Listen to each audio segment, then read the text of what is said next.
Hello, everyone. I'm Fozzie, or Cam, and I'm here with my co-host, Will. How you doing today, Will? Doing great, Cam. Awesome to be back and doing this with you again. How are you doing today? I'm doing great. I'm doing great. And we also have a guest today. We have Mike with us. Hello, Mike. Great to be here. Happy New Year, Fozzie. Happy New Year, Will. All right, so welcome to the Everything Podcast. Today we'll be mostly focusing on movies because two huge movies movie and a TV show, have just released. No Way Home. We released a quick review on it with Will and Mike, but I'd like to I'd like to dive a little deeper into that.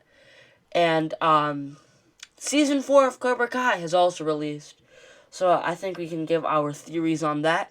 But we have not finished watching the show, so we're not gonna review it just yet. We're gonna wait till we actually finish watching the show. So we're just gonna give our theories and how we're liking it so far. And you guys said you're on episode 4, right? Yeah, we've watched 3 episodes so far, and we're gonna watch episodes 4 and 5 this evening. All right. Oh boy. Yes, Mike. So I have used my mechanical hand. I use that as a way to communicate electronically in this modern era. Fozzie, I'd like to know, should we issue spoiler alerts for those who haven't seen the Spider-Man No Way Home or who haven't seen any episodes of Cobra Kai? Oh yeah, totally. So spoilers if you guys haven't seen those. Definitely spoilers. All right. So what would you guys like to talk about first? Why don't we do No Way Home because it came out before Cobra Kai?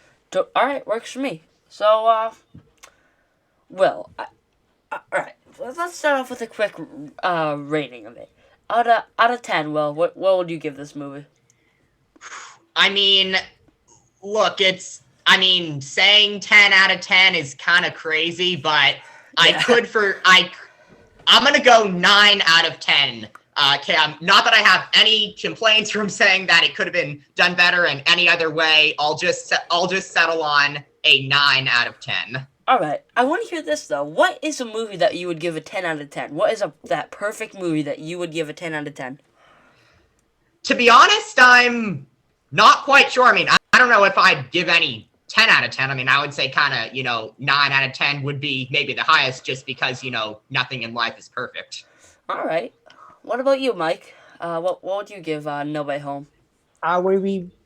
So on the scale of 1 to 10, am I just judging the movie on its own merits? Am I judging it in relationship to other, like, tremendously epic films like The Eternals? Okay.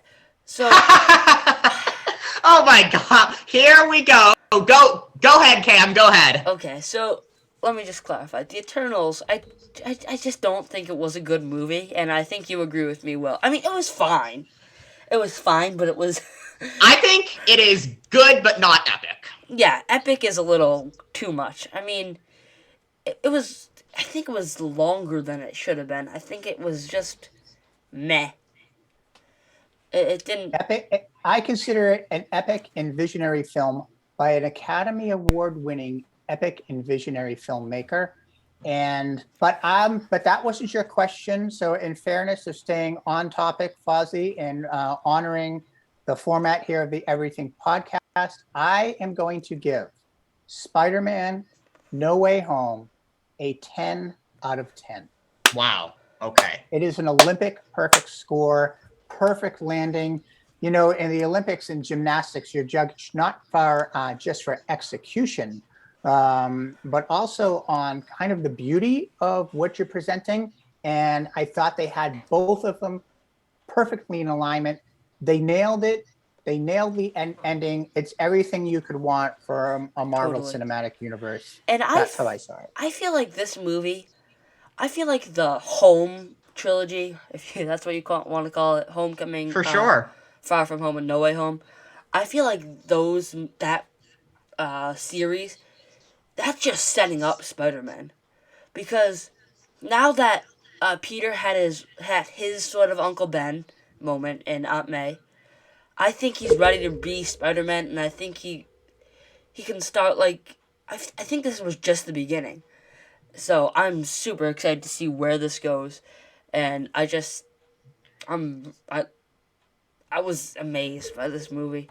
Yeah, Cam, I totally agree with that. And look, I don't want to put pressure on Tom Holland if he doesn't want to come back as Peter Parker slash Spider-Man again, but I am absolutely dying to know more about his Peter Parker's life with the way that that film ended. So Tom, no pressure, but I would really like to see you again. Yeah, but speaking of people who at least I would like to see again, spoilers once again. Um, so I've heard that I think it was yeah I think it was Kevin Feige actually. He said I forget if it was either the villains or Andrew Garfield and Tobey Maguire. He said I think he said we'll see either the villains or Tobey and Andrew again. And Wow. I've also heard I've heard rumors that are pretty much like Andrew Garfield's stunt double actually said he was excited for Amazing Spider-Man 3. Who knows? He could be just like trolling us. He could be joking with us, but I'd be excited to see an Amazing Spider-Man 3 with Andrew Garfield. And I'd love to see Andrew and Tobey back in the MCU. And if not them, I'd love to see the villains back.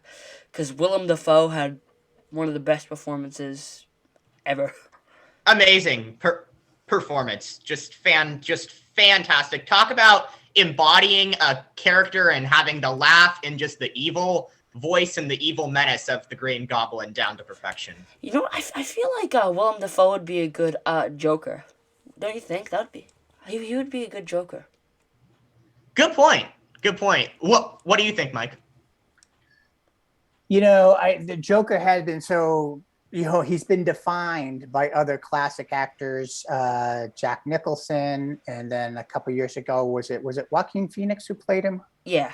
Yes, and so which was the two, like, and now obviously he won the Oscar for that. Did he really?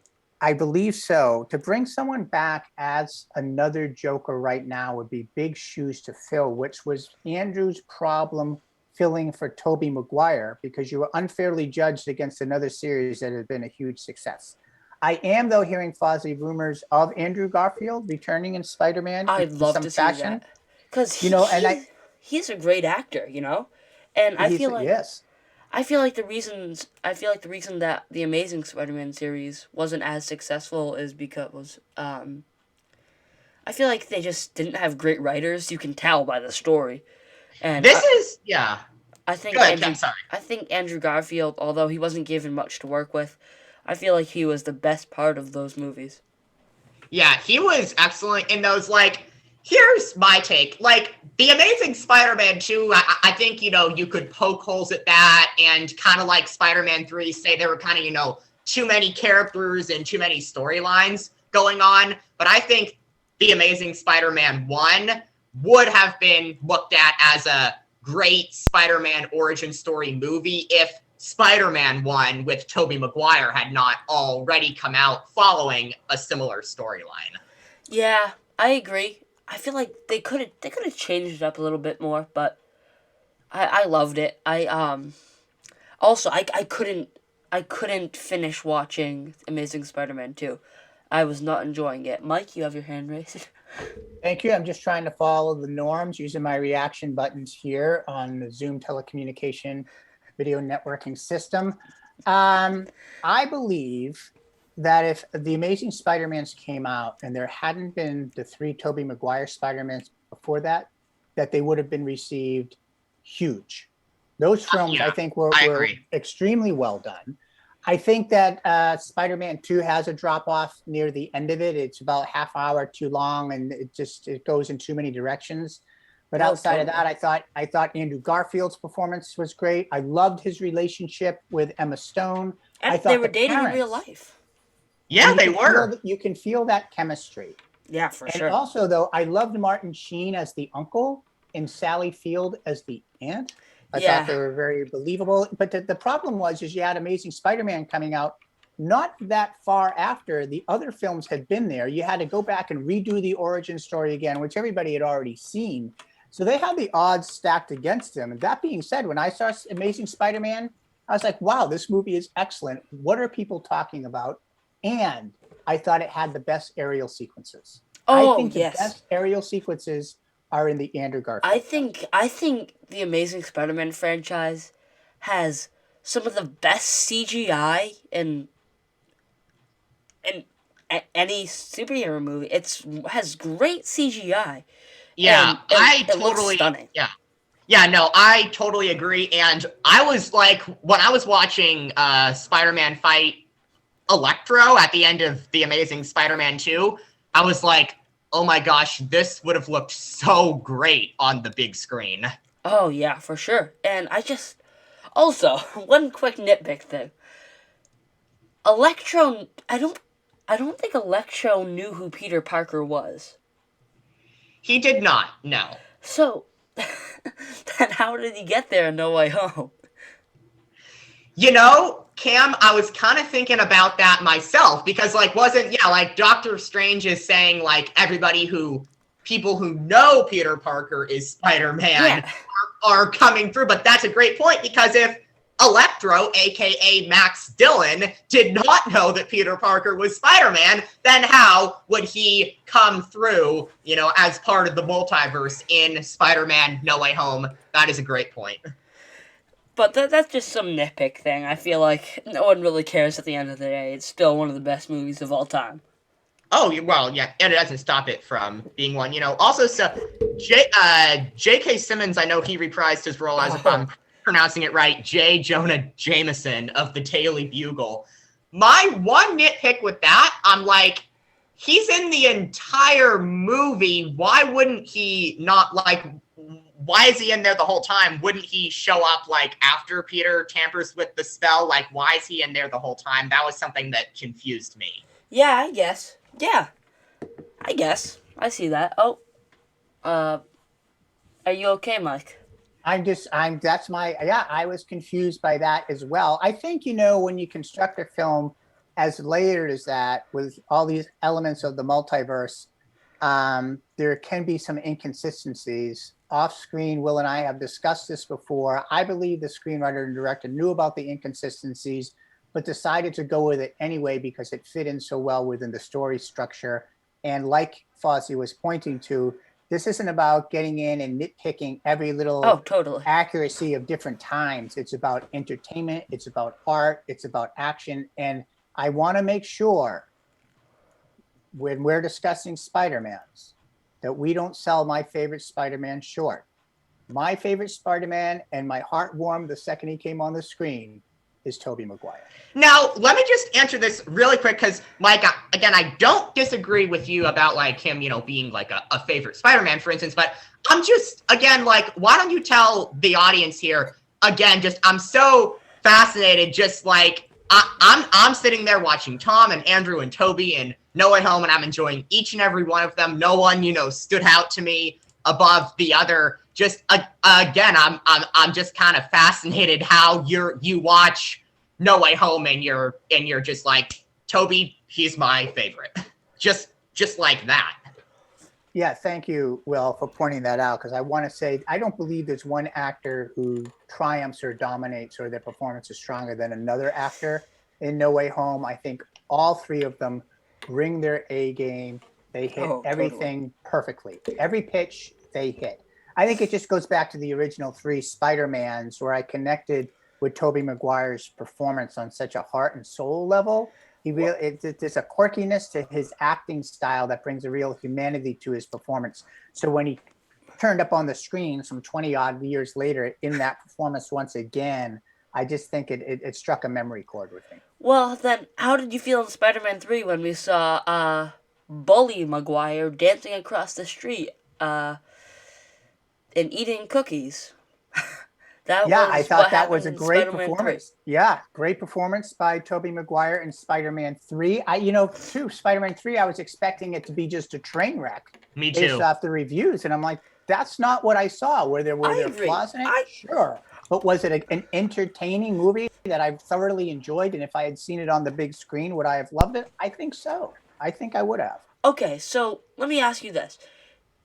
Do you think it would have been cooler? Well, it would have made more sense, for one, if if Venom from Tobey Maguire's universe, because Venom is in Spider-Man 3. Right. If that Venom went there instead of Electro, I mean, it wouldn't please people as much, but it would have made more sense. And Because he knows that Peter Parker's Spider-Man. yeah, that. And have you guys seen like the actual Venom movies, like Venom 1 and Venom Let There Be We Carnage? have not yet, but I'm going to it sometime. Yeah, they're. You saw them at the end credit scene, right? Yes. It's such a funny movie. They can be a little dark at times. Oh, but, hold on. You said they're funny? Oh yeah, it's like a bromance Creepy. movie It with seems creepy. with Eddie and Venom. They're so funny together. That's great. And yeah, I feel like you guys should check it out. But I will. Hold on, but I've already gone on the record saying the next Marvel thing that I will be investing my time in is the Netflix series. Is it Daredevil? yeah, I'll Correct. have to watch that too at some point. I never really I got think into those that's Netflix the shows. one. I think that's where I'm going to go next. All right. Okay. I so enjoyed the kind of crossovers between some characters in the Hawkeye series, coming from I loved that series. Daredevil. And then I believe one of the characters pops up in No Way Home, because I said to Will, sitting in the theater next to me, I'm like, who's that? Yeah. And Will had said that's a character from, the other show. And I think that was one of the intrigued. funniest scenes in the movie when he caught the brick and said, I'm Yeah. a very really good lawyer. That was a cool scene. Yeah, where I found out that guy was from Daredevil, I was reading a article on TheRinger.com. So thanks to The Ringer for informing me of that. Yeah, and I'm definitely gonna have to check it out soon. And the Kingpin, Yes. who was in Hawkeye, is also in Daredevil. That's right. Yeah. So yeah, I'll probably have there are 3 seasons of it, I believe, and people have loved it. So I guess I'm gonna watch it. And I've heard the Ben Affleck one is horrible. The 2003 Ben Affleck movie. Okay. Oh yes, Mike. So I've used my mechanical hand as a way of communicating here with the host of the show, Fozzie. Fozzie, what are you giving? What's your rating on a scale of 1 to 10 for this Spider-Man No Way Home? All right, I'm gonna go ahead and give it. Oh man, this is really difficult. I'm gonna give it a 9. A 10 would probably be like Endgame for Marvel. And just an overall 10 out of 10 movie would be Knives Out for me, which is one of my favorite all-time movies. But so I feel like there were a lot of scenes, well, not a lot. This doesn't really matter. It didn't really affect my viewing experience or anything. But I did notice this. I feel like the editing, like, it was strange. Like, when Willem Dafoe was introduced in the movie, I feel like they could have made it more grand. I feel like when Peter goes to Feast, where Aunt May works, and Norman's just sitting there, I feel like they could have made it grander. I feel like... Interesting. And I also noticed it didn't look like they were together at some scenes. It's difficult to point out, but if you really, really focus in on it, you can see, like, it doesn't always look like the actors were together while they were filming it. And Interesting. It kind of shows, but it didn't really affect my viewing experience. And that would be the only reason I'm giving it a 9, but other than that, it was the best movie I've seen in a long time. And I want like to talk I said, about my 10, if I can, because I'm hearing both you, Fozzie, and Will point to like Endgame.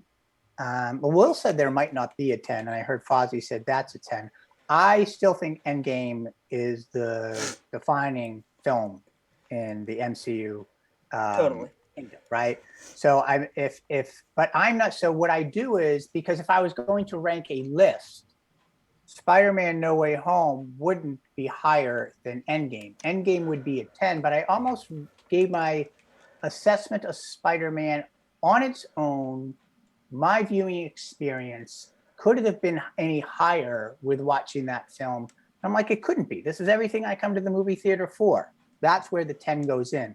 But I agree with both of the points that I've heard you both make about how you give your ratings. So I just want to clarify for audiences that I don't want them thinking, I think Endgame is its own masterful category. Okay.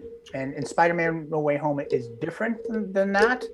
And yet I think that they're tens on their own merits. All right. That's interesting. So let's see. Is there anything else we need to cover about this movie? How do you think, Cam?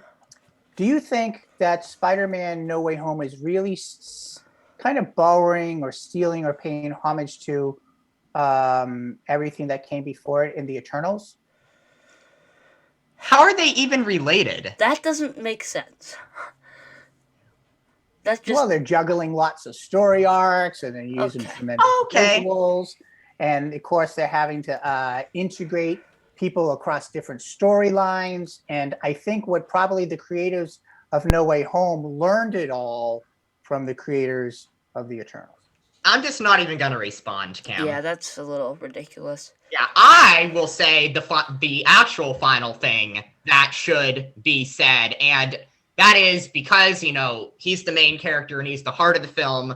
I would like to give a major shout out to Tom Holland for another fantastic performance. Oh, yes. And there are actually two more things, okay? Uncle Mike, I see you're using your... Okay. Awesome. Well, there are so many ways to communicate in this Zoom format. Some of it can be through my words, but others can be from my well-timed use of the emoji. Yeah, totally. Thank you. There is actually two more things I'd like to cover. I just remembered. The actor of Ned, Jacob, I don't know. Batalon, I think? Yeah, I think that might be it. He lost a lot of weight. Did you notice that? I did not actually notice it like you, so yeah, I didn't really actually. Really? I heard that he was working with a lot of the trainers who worked with the actors on the Eternals. Okay. I don't even. And my second thing is, I've heard people say this. Do you think the movie would have been the same without MJ? Ooh. Did you like MJ's character? Yes. I was a fan of it. I thought she was super funny. But I've heard some people say that the movie just didn't need her. I totally disagree. I thought the scene where her and Peter are, saying goodbye at the end was fantastic. So I would disagree with those people. I think their relationship was a huge part of, the world forgetting that Peter Parker was Spider-Man, if you get what I'm saying. So I disagree with those people. Yeah, I don't believe you can have Peter Parker without that love interest, right? It's across every series. It's part of the archetype of every Spider-Man story. And I thought this MJ, I have to be honest, she's lost a little of her edge to me over time. Totally, I totally agree. From the like first in Homecoming, she was like, she was really funny in Homecoming. She wasn't in it a lot, but she was like kind of strange and weird. But she lost some of that, like you said. I feel like she's just kind of like just basic now, but she's still really funny. I think that happens to a lot of unfortunately, to some of the female characters. I believe that happened to Pepper Potts in the Iron Man films as well. I think she's just getting better, actually, because now she's in the Iron... She's kind of the next Iron Man, because she has her own suit now, and... But... Who has her own suit? Pepper Potts. She was fighting Thanos in Endgame. She was, that's true. You think she's the next Iron Man? I think her and Happy might actually be mentor. I could see them mentoring Morgan Stark, Tony's daughter, in the future. Oh my God! If they could bring back Pepper Potts, obviously played by an amazing actress, I'm going to bring up, now that we talk about Pepper Potts, here's my one thing that I had some challenges with in No Way Home. Why isn't Tom Holland's Peter Parker still, he talked about loss, he's lost someone. He didn't talk about losing Tony Stark, his Yeah. mentor. But He I should feel like be that talking was... about him all the time. That was supposed to be this key pivotal I relationship. just feel like that was basically one of the main plot points. That was what Far From Home was all about, and I feel like they kind of got that out of the way. Yeah, I did think about that, Cam. Like Mike, I totally hear what you're saying, Oh, yeah. But there were many, like, Tony Stark references in Spider-Man Far From Home, so it's not like they have not addressed it with Tom Holland's Peter Parker after Tony Stark's death in Spider-Man films.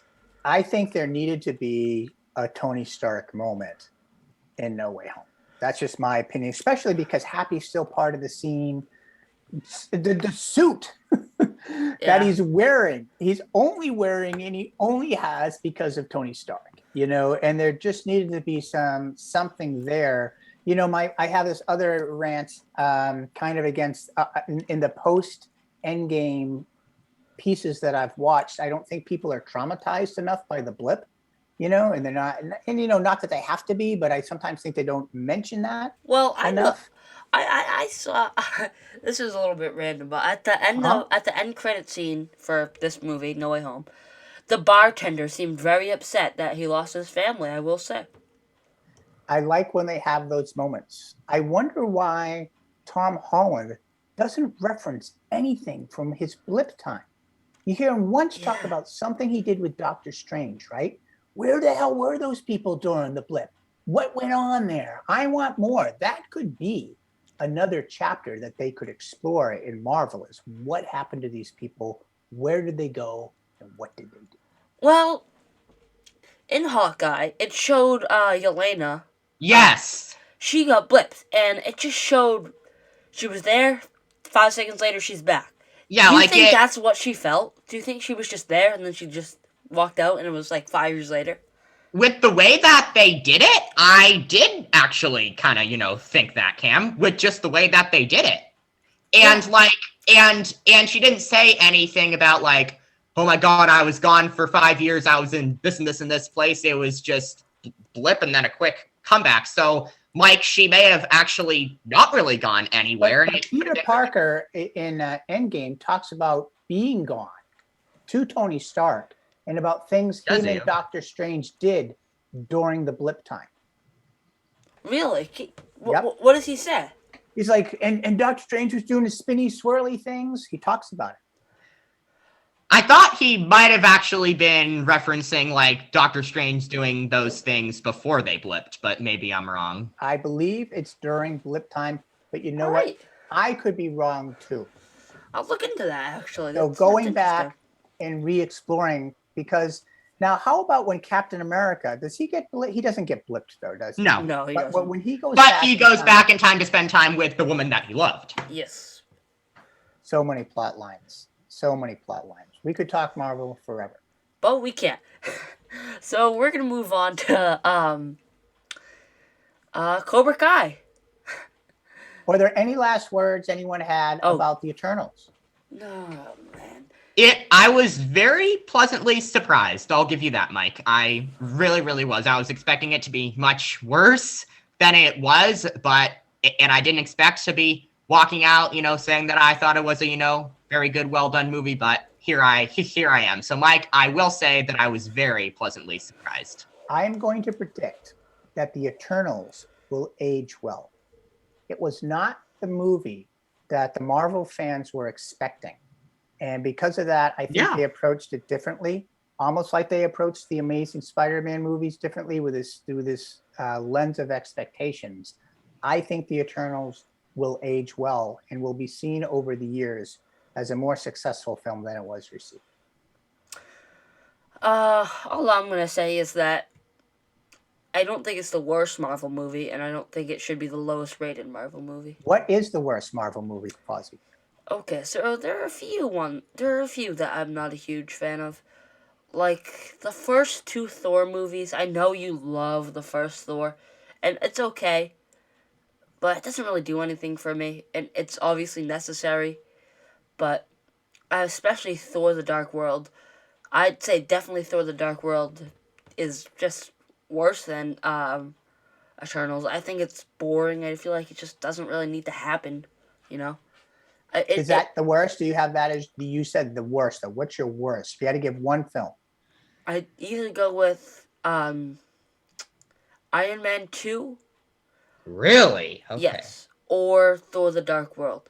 And this might surprise some people. I'm not saying The Incredible Hulk is bad. Maybe because I haven't seen it in a while, but I remember from the last time I watched that movie, I enjoyed watching it.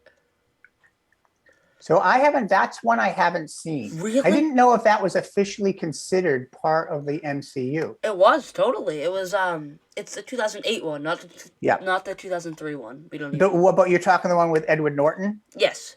Because I'm an Edward Norton fan, so I'll explore that. But I will say that for me, the bottom feeders in the Marvel Cinematic Universe, far and away, are those two Ant-Man movies, and the sequel. Okay. I comes think in this. the last- I would agree. Ant-Man and the I would Wasp. agree. Ant-Man and the Wasp is definitely the weakest, and I'm not a huge fan, but I really, really like the first Ant-Man. I And think here's the it's. thing: is I love those actors. I love I Paul love Rudd. them all, and I've loved Paul Rudd in other things, Evangeline Lilly in other things, Michael Douglas in other things, Michelle Pfeiffer in other things. So it's not about them as actors. I just didn't. I can't stand the story. Why? I don't find anything about it believable or intriguing. Well, And then in Ant-Man 2, when they're trying to save the mother and everyone's just laughing around and joking like it's a romantic comedy, then there's such a disconnect there that I can't be totally. emotionally invested. I agree with that, because they could have easily done this with No Way Home. They could have undercut all the like the drama and all the bad thing, like Aunt May dying, with comedy. They could have easily done that, but they didn't, and which I think is one of the reasons why people love this movie so much. I agree. I understand they were going for a different vibe in Ant-Man, and want to give a shout out to a film that Will and I just recently saw with Paul Rudd, because it's an example of his great acting talents in this smaller film called The Fundamentals of Caring. So he's an actor that I like, I enjoy. I've seen him in many films. We just saw him in Ghostbusters Afterlife, Mike. Yeah, and he's I have to watch that movie. I haven't Excellent watched it in yet. Ghostbusters Afterlife. But in the end, the less Ant-Mans for me, the better. Wow. Okay, that's interesting. But I think it's time we talk about Cobra Kai Season 4. So Mike, I've set aside 2 hours and 45 minutes for this part of the conversation. All right. I don't think it'll take that long, but it's good to have that just in case. Mike, do you want to talk about this first? Well, where do we begin? Is there anywhere you want to start with this, Fozzie, as the host of the show? Okay. So, we've watched the first... Well, I've watched the first 4, you've watched the first 3. Alright, so in the first episodes that you've watched, what are some things that you've noticed that are different than the first 3 seasons? It could be acting, it could be just how the writing is. Can I give my opinion here is that this is a pivot point in the Cobra Kai journey.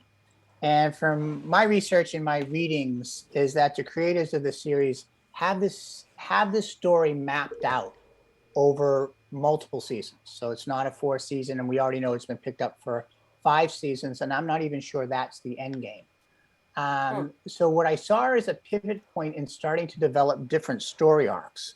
What I loved in that opening scene, all right, so everybody knows that Terry Silver's coming back, right? So you have this certain expectation of who Terry Silver was and how he's going to manifest himself in season 4 of Cobra Kai. And it's almost this Phantom of the Opera moment. You see him there, and you're not expecting that, right? Him on playing classical piano.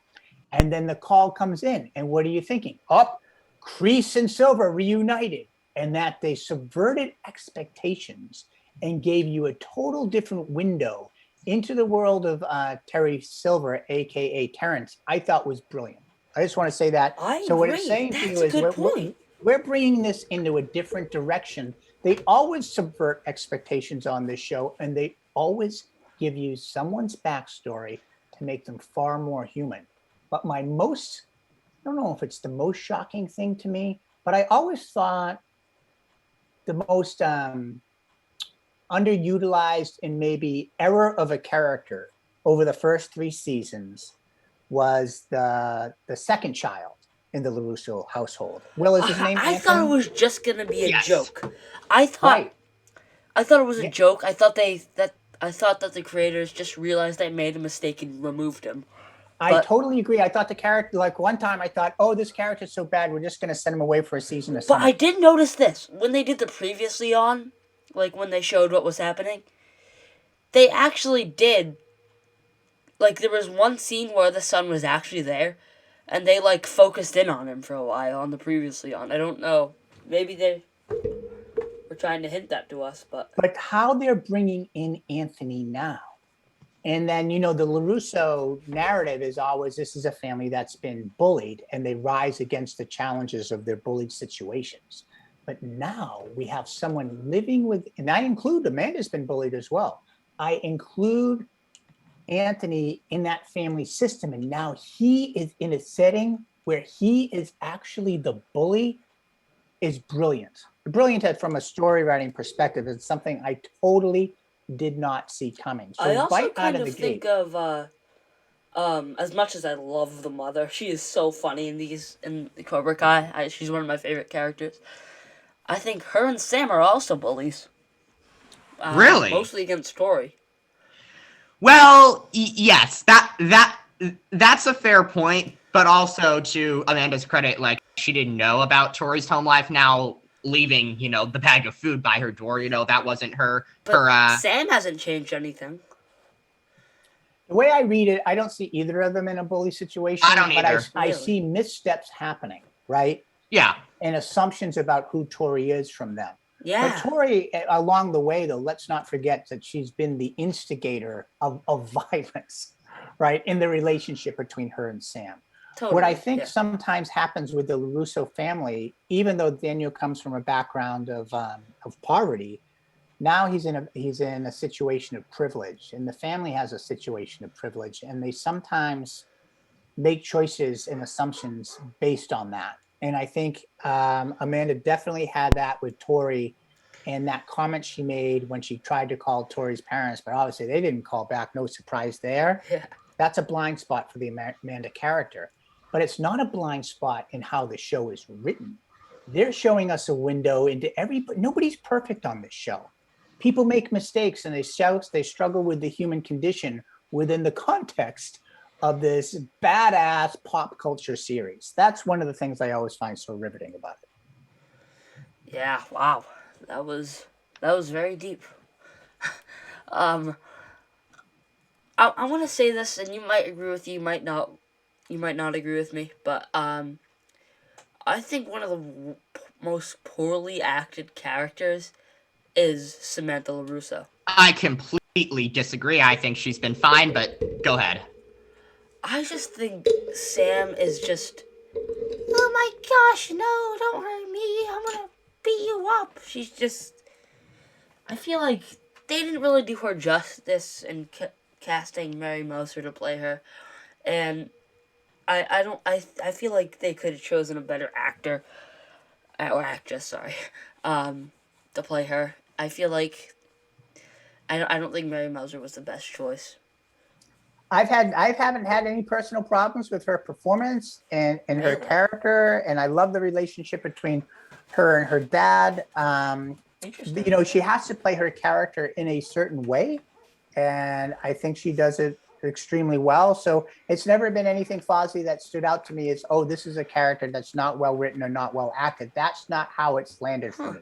However, I respect your opinion as a fan of the arts, and so I'll reflect upon it the next time I see it. In episode 3, I love her moment that she has of aligning with the Eagle Fang way. Yeah. So, yeah, I guess, but I just feel like she's just not I don't know. Maybe it's just me. I'm being a little too overly critical about it. But another thing I'd like to say is I've noticed Tanner Buchanan, who plays Yeah. Robbie, his acting has improved a lot. Uh, maybe that was just me who noticed it, and maybe I used to really dislike him. But like just as he used to annoy me because he always used to have his mouth open, which it's random. But if you looked at him like in seasons 1 and 2, his mouth is always open. He just stands there with his mouth open. That's because of his trauma as a child where he never had enough food to eat. Okay, yeah, my bad. That was rude of me, and I never knew about that. Well, I'm just speculating there, Fozzie. Oh, of course. I have not had. Well, what do you think of what's the actor's name again who plays Robbie? Tanner Buchanan. What are your takes on Tanner Buchanan and his performance? I think he's always been great. I've never had an issue with it. I didn't see those, small little details that you saw, Cam. So, I mean, I think he's, portrayed the, character of a man like Johnny Lawrence very well. And I know this is kind of a boring answer, but I've never had any issues with his performance at all. I think he's been excellent. In some ways, I was a little concerned, because they brought the story arc somewhat of Sam and Miguel and Robbie kind of came to its conclusion almost at the end of season 3. Obviously, there's more drama to play out, but I'm like, are they going to have anything interesting to do with these characters? So I've been intrigued how they've been able to balance the multiple storylines, because I kind of thought Robbie's storyline was done. But now as they introduce this new character, what's that kid's name? The new kid? I forget. Is it Corey? Kenny. Kenny. Kenny, the new kid in town. I actually, as it started out, I really didn't like it, but as I continued to watch, I actually really liked it, and I really enjoyed watching those fight scenes between Robbie and I forget what was the guy he fought in prison's name? Oh yeah, the Kenny's brother. I forget. Yeah, I forget his name, but I really enjoyed watching those fights, and he seemed like a cool guy, and I'm excited to see him again. And well, I just feel awful for him that he has to be under the tutelage of one of my most hated people in TV shows right now, John Kreese.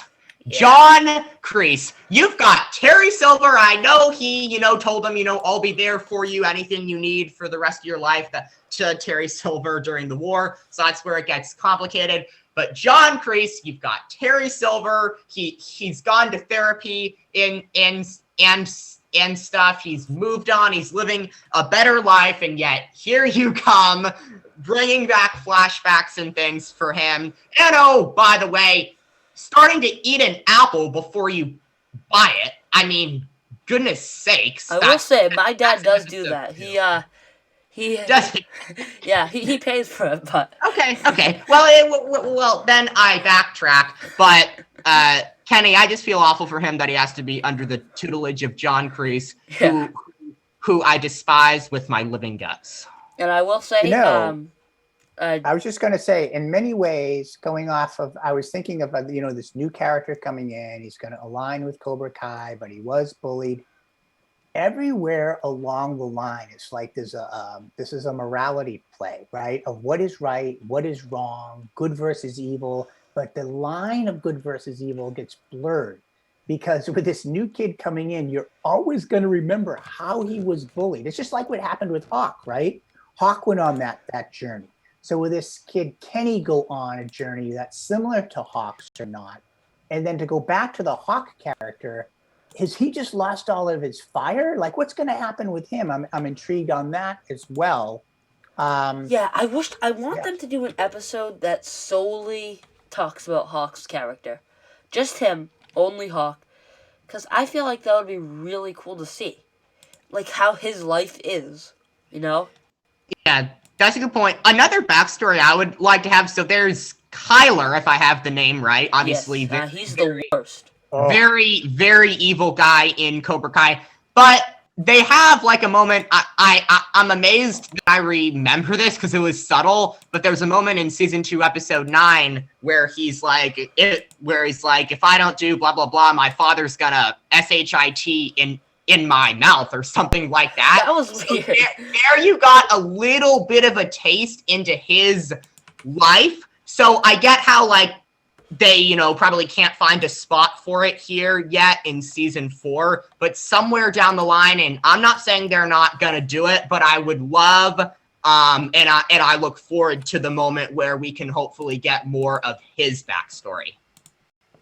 Okay, yeah, that would be interesting. But I feel like I just hate him so much.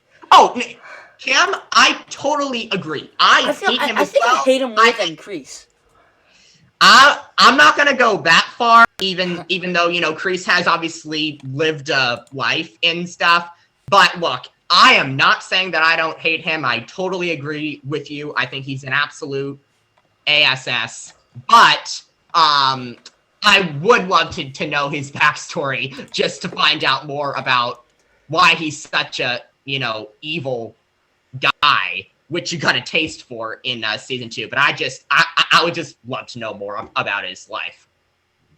Yeah, so I'd like to throw out one thing, and some of us were texting offline over the last 24 hours because there's just been an explosion of creative reflection since Cobra Kai dropped on New Year's Eve. But there was a line that was said by Daniel during some of the training sequences, and I believe it's when he's training Johnny in the Miyagi-Do way.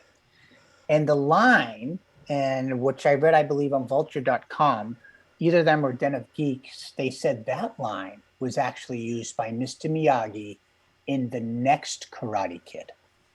Well, yeah, you mentioned that to me earlier, and that just surprised, because I've watched theories like from like this popular theorists, I guess, Screen Rant. They have their own website and everything. You guys, yes, I'm very familiar with Screen Rant. But yeah, I watched a video where they talked about oh gosh, I didn't watch the movie, but what's the lead character of the next Karate Kid's name? Julie. Hilary Swank. Yeah. Oh yeah, Julie. Yeah, played by Hilary Swank, obviously. Yeah. 2-time Academy Award winning for Best Actress in such films as Million Dollar Baby, Hilary Swank. All right then. But her character's first name is it's Julie what, Will? Pierce.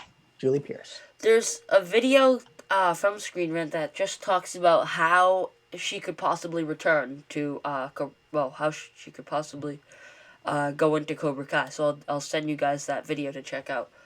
But yeah, love to see it. I found because it very that they obviously now we're in Karate Kid 3 territory, right? As they're taking and using I have a feeling that we're gonna see what's it? Is it Chosen from Chosen? Yeah, well, he was on last season, obviously, but yeah. I have a feeling we're gonna see him again. Well, there's something about his training technique. Yeah. Does seem to be a blend of Miyagi-Do and Badass. Yes, it does. And so that's a really good prediction and an interesting one, Kim, because as it seems like now Terry Silver is going to come back. He's going to align with Kreese again. And then you have Robbie, who's almost like a mole, not intentionally, but he knows the ways of Miyagi-Do, right? And training them and all that. So what's going to be the deciding factor here? But what I'm fascinated by is they're already planting seeds of connective tissue between the Karate Kid 1, 2, and 3 and the next Karate Kid, because they're not dropping a line like that for nothing. Oh, Mike, I totally agree.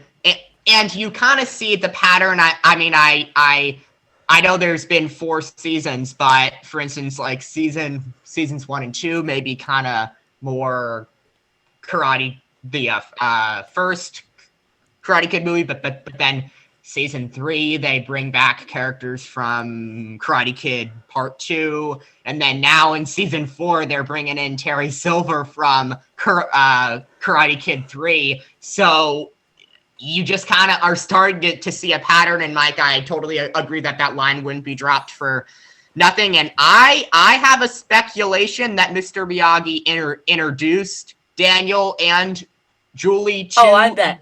That would be so cool. At some time. Cool. And here is my theory. I believe that, let's say things get out of hand with Daniel and Johnny or something. I believe that, like John Kreese called Terry Silver, I believe that Daniel could give Julie a call at some time. Yeah. Yeah. I have other predictions. Sam. So, and I have nothing to base this on, but two things. So one is, in the final 3 filmed Star Wars movies in the Skywalker saga, there obviously you have a main actor in Carrie Fisher who dies during that process. And yet they're able to cinematically continue having that actress be a major part of all the films, through prior footage and how they're using it and how they're shaping it. So what I'm wondering, is there other lost footage or other footage of Mr. Miyagi from those first 4 films from the actor, Pat Morita, that they're going to resurface and they'll clean it up, and maybe they'll have Peter Jackson. He's used to doing that work. He just did it with the Beatles documentary, and that there'll be these flashback Mr. Miyagi scenes that we've never seen before. That would be fascinating. My only thing I feel like, Carrie Fisher had kind of, just passed away recently, and they're able to find, recent deleted scenes of her specifically along the storyline. So I'm not saying they couldn't do it with Pat, but I don't know why, but something's going through my head. But they would be flashback scenes. So Daniel and/or Julie would be flashing back to some interaction that they had with Mr. Miyagi that we haven't seen yet. I mean, there's always scenes that are cut out from films. That's just something that I have some I wonders around. There's the rumor mill is out there around Hilary Swank and whether or not they're. I have a really good feeling that she's going to be there. Well, Ralph Macchio has gone on record, because he refers to it as the Miyagi-verse, right? The world around Mr. Miyagi. And that is he a writer for the show? No, but he's an executive producer, and I think he has a lot to do with the direction along with William Zabka. But I think Ralph might have more of a say. I don't know. But I know in an interview he said that film, the next Karate Kid, is part of the Miyagi-verse, where the new Karate Kid is not, because it doesn't have any lineage with Mr. Miyagi. Yeah, well, let me say this, and I would not be surprised, to see Hilary Swank in there either, even though, she's a, very famous actress. But I would like to say this. I believe that whether Hilary Swank will be in this show or not, I would like to go on the record saying that I believe the Cobra Kai people have talked to Hilary Swank about her possible involvement in this show. So I believe that whether she's in it or not, or whether she will be in it or not, I believe that they have had conversations with her. Yeah, because like you said, she's a really popular actress, and Cobra Kai isn't exactly she's one of she's an Academy Award winning actress, and I feel like, granted, the actress who played Allie is a fairly popular actress. Yeah, Elizabeth Shue, yeah. Nominated for Best Actress for the film Leaving Las Vegas.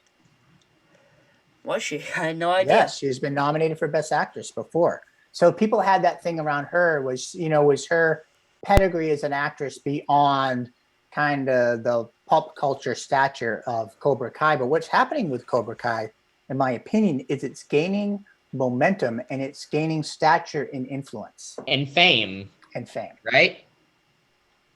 because this is a very popular show out there right now, and because it's a, popular show and one that many people are watching, that could make, popular actors want to be in it, maybe, just because it's popular, for instance. That's what I'm thinking.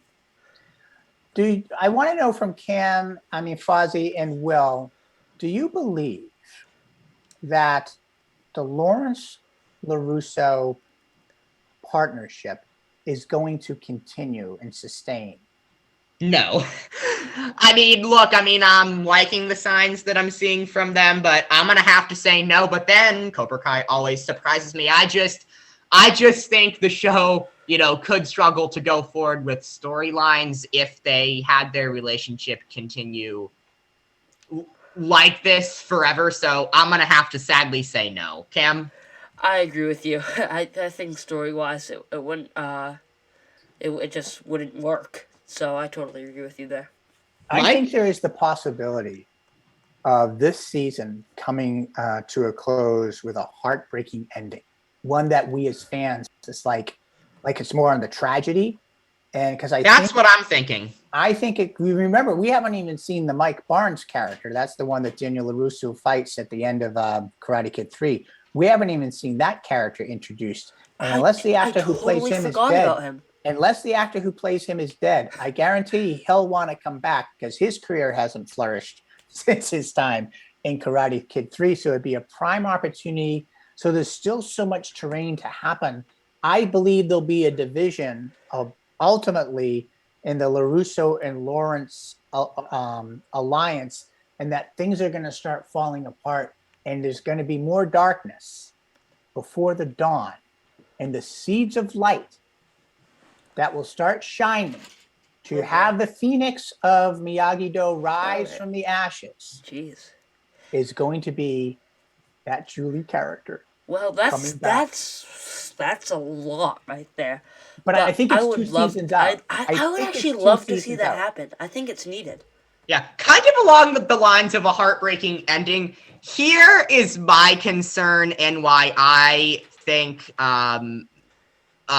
Cobra Kai, will win the All Valley tournament, and it will be sad. Johnny and Daniel, they have been showing signs, and I think, they'll have it worked out by the tournament, but then, they could lose and everything could fall apart. But also, Johnny told Kreese in episode 10 of season 3, we won't lose. And then there's Amanda in episode 2 of season 4 telling John Kreese, we won't lose. So I'm just kind of like, because they're saying this, and John Kreese hasn't come out and said we won't lose, I'm just like, I think they're setting themselves up here. Yeah, you're right. You're right there. Yeah. I think that would be tough. So, is there anything else you guys have to add? Because I think I want to tip my hat to the writers and creators. Totally, yeah. Of Cobra Kai. I've often seen the story up when I knew out of the gate. I hadn't heard of the series when it was on YouTube Red. It was right when it kind of came over to Netflix. I kind of heard about it and heard it had some good reviews. When I heard it was going to be really as much seen through the eyes of the Johnny Lawrence character, initially I'm like, I don't know if I want to go on that ride. Oh my gosh. The ride we've been on with William Zabka, because really I thought the show has been about his journey to be a better man. Totally. Right? I think he's the main character of the show. And yet what they're doing, but you can only ride that train for so long. I'm watching these different plot structures start to emerge right now to take things in other directions. Even the whole relationship between Amanda and Tori and how Amanda really made some missteps there. People got to do soul searching on this show. And so much has been packed into these first 3 episodes. And yet I'm there. I'm riveted. Obviously, the actors are stepping up. But unless actors have a plot and lines to say that are engrossing, there's nowhere to go. So I really want to tip my hat to the writers and creators of Cobra Kai, because I'm like, they still have this series energized. Oh, for sure. 4 seasons in, and the big shout out to them and Miguel in talking to Johnny, making reference to Rocky 3. Yes. Yeah, that was very good. That was amazing. That was And awesome. I think they did that on the 3rd episode. You are so right. You are so right, Fozzie. Yeah, well, yeah. I mean, Mike, I'm totally with you. I mean, watching this, I'm just so amazed at just the way they can just keep continuing to do this. It's like you're 4 seasons in, so much has already gone on, and yet there's just the chance for there just to be so many more seasons to come and so many more storylines and so many more just invigorating things. So I am just absolutely blown away at this show. Just hats off to everybody involved. Yes, Mike? Electronic Yes, hand. I've used my mechanical emoji hand as a way to communicate to the host of the Everything podcast, Cam Fozzie Freights. I'm going to lower my hand right now so you know that I am acknowledging that I have been recognized. I have a question for you, Fozzie, and for you, Will. If you had to train at one of these 3 dojos, which one would you train at? 1, Miyagi-Do. 2, Cobra Kai. Or 3, Eagle Fang. And there is not the Miyagi-Do Eagle Fang alliance to choose. You have to choose one of those 3 karate philosophical structures. Which one would you train at and why? Ooh. I'll let you start, Cam. I think I would go with Eagle Fang, and I feel like it's not quite Cobra Kai, and it's not quite Miyagi-Do. I feel like it's kind of in the middle, so I feel like you'd be getting that that strike first, strike hard of Cobra Kai, and kind of the, but not go to the extremes that Kreese does. But I feel like it's kind of a balance between Miyagi-Do and Cobra Kai, so I'm going to go with Eagle Fang. So, Mike, are you saying, like, train as in, like, a location to train, or who you want them to be trained from? Yeah, exactly. So you're going to be under the tutelage of the John Kreese philosophy of karate, the Johnny Lawrence philosophy of karate, or the Daniel LaRusso philosophy of karate? It is so tough. Like, I lean toward Daniel, but then I'm like, like he struggles with offense. And then I'm like, I should go with Johnny. But then I'm like, he does do some things that are not, the best per se. No, you're absolutely right. But at the end of the day, I'll be honest, just with the tournament upcoming and stuff, I think I'm going to have to agree with you, Cam, and go with Eagle Fang and Johnny Lawrence. All right. I have my own perspective for this. Okay, let's hear it.